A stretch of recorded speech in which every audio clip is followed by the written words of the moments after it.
अगर आधी रात को कोई सिर्फ तुम्हारा खून देखना चाहे तो क्या तुम बच पाओगे? उसने सिर्फ एक बात कही। मुझे खून चाहिए। लोग उसे ड्राकुला कहते हैं या वैम्पायर, और कुछ लोग तो पिशाच तक कहते हैं। ये मेरी खुद की घटना है। मेरी खुद की कजिन के साथ हुआ था, जो मेरी सबसे छोटी बहन है।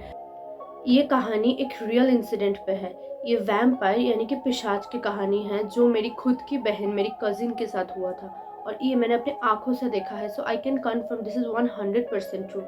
अगर आपको हॉरर स्टोरीज पसंद है तो कान में हेडफोन लगा लीजिए और रूम की लाइट्स ऑफ कर दीजिए। वीडियो शुरू करने से पहले इस चैनल को सब्सक्राइब कर दीजिए और इस वीडियो को लाइक करके मुझे कमेंट्स में बताओ कि आपको कैसा लगा, और बेल बटन हिट करना मत भूलना। चलो गाइस, सब शुरू करते हैं। महालया से 2 दिन पहले मैं और मेरे फैमिली डायमंड हार्बर के एक बहुत ही पुराना गांव गए थे। गांव इतना पुराना था कि रात होते ही उधर अंधेरा जिंदा हो जाता था।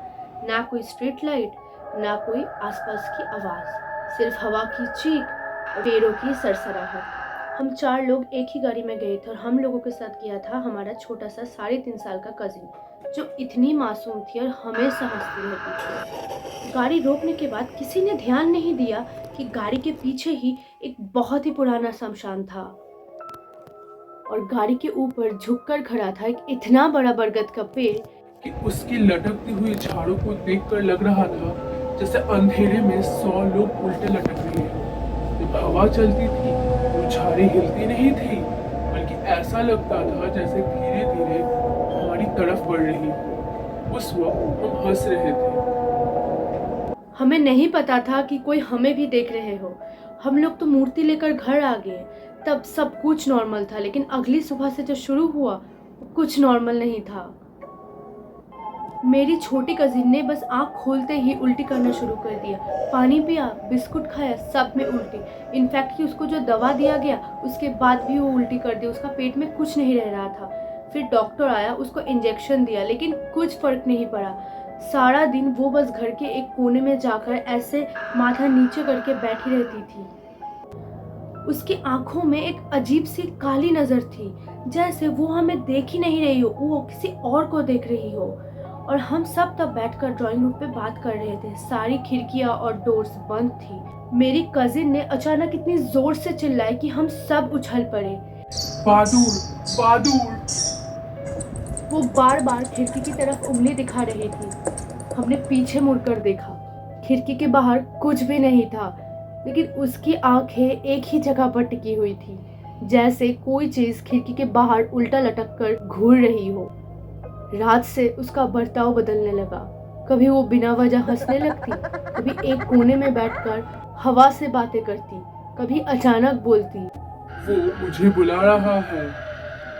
लेकिन जब पूछा कौन, तो वो एकदम चुप हो जाती। तभी घर के एक बुजुर्ग ने कहा कि प्रार्थना करने वाली महिला को बुलाओ। वो तो आई, लेकिन वो एक ऐसा बात बोली जिसने हम सबको शॉक में डाल दिया।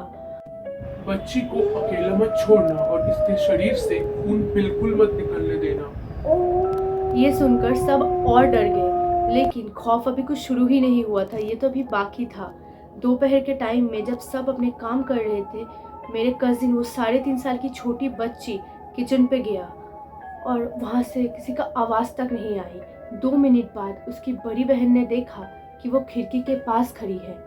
उसके हाथ में एक तेज चाकू था, और उस चाकू की धार उसके गले पर लगी हुई थी। सिर्फ 1 इंच और सब खत्म हो जाता। उसकी बहन जोर से दौड़ी और चाकू छीन लिया। लेकिन उस वक्त मेरी कजिन ने जो चेहरा बनाया वो उसका था ही नहीं। वो किसी अजीब सा चेहरा था। उसकी आंखें बिल्कुल काली लग रही थी, और उसके होठों पर एक अजीब सी मुस्कान थी। फिर वो धीरे धीरे चलती हुई ड्राइंग रूम में आई, सीधा लड़की अलमीरा के सामने रुक गई, और बिना किसी वजह से अपना सर धड़ाम धड़ाम अलमीरा पर मार दिया। 1 बार, 2 बार, 3 बार, हर बार पहले से ज्यादा जोर से। सब लोग उसे रोकने की कोशिश कर रहे थे, लेकिन एक 3.5 साल की बच्ची की ताकत इतनी कैसे हो सकती थी।